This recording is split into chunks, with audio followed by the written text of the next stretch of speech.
Patuloy pa rin nakaka-apekto ang southwest monsoon o habagat sa may kanlurang bahagi ng Southern Luzon, Visayas at Mindanao. Ito yung mga kaulapan na magdudulot ngayong gabi na mga kalat-kalat na mga pag-ulan, mga pagkidlat at pagkulog dito po sa bahagi ng Mimaropa, Western Visayas, Zamboanga Peninsula, pati na rin po sa bahagi ng Northern Mindanao at ilang areas din po sa Sorsogon at sa Bangsamoro.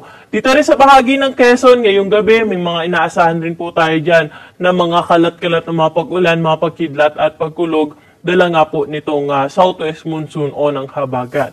Dito naman po sa atin sa Metro Manila, pati na rin sa ibang bahagi pa po ng ating kapuluan, ngayong gabi may mga isolated cases na mga pag-ulan pa rin tayong inaasahan, dala nga ng habagat at ng localized thunderstorm.